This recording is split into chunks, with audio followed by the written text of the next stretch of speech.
Le superordre des Brachioptérygiens. Le squelette est très ossifié. Les écailles, là aussi, sont des écailles ganoïdes et à disposition juxtaposée. La nageoire dorsale est longue et elle est fragmentée, c'est-à-dire découpée en nombreuses petites nageoires, ces petites nageoires que l'on appelle des pinules. Les nageoires paires sont toutes en forme de palette pédiculée, c'est-à-dire caractérisées par la présence d'un squelette axial ou d'un pédicule ou d'un pédoncule, et ces nageoires sont appelées des brachioptérygies. Donc là, c'est l'exception que nous avons notée tout à l'heure quand on a parlé de la sous-classe des actinoptérygiens, où on a dit que les nageoires s'inséraient directement sur les ceintures, à l'exception des brachioptérygiens. Donc, la principale caractéristique, ce sont ces nageoires paires en forme de palette pédiculée. Donc, voici le pédicule ou le squelette axial.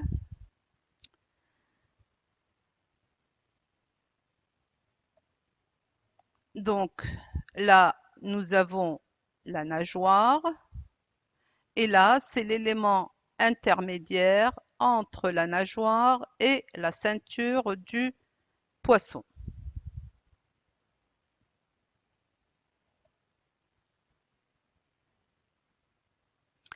La nageoire caudale est difficerque. C'est la même forme que ce qu'on a vu chez les dipneustes. Comme exemple, nous avons ici le polyptère et qui est un poisson dulcicole vivant dans les rivières d'Afrique tropicale.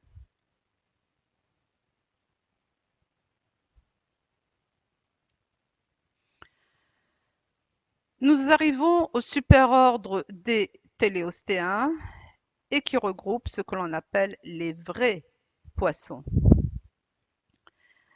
Ces téléostéens sont les plus nombreux en termes d'espèces et d'individus.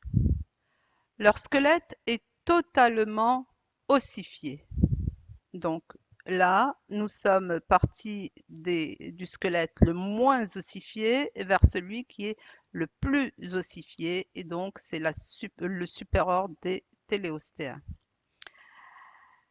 Leur nageoire caudale est toujours homocerque, donc constituée de deux lobes égaux. Si dans les caractéristiques de la classe des ostéichthyens, on a dit la nageoire caudale souvent homocerque, nous avons vu avec les superordres précédents que la nageoire caudale pouvait être trilobée, elle pouvait être difficerque, hétérocerque ou semi-hétérocerque.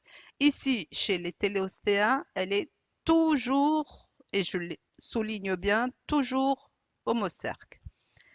Les écailles élasmoïdes et elles sont chevauchantes.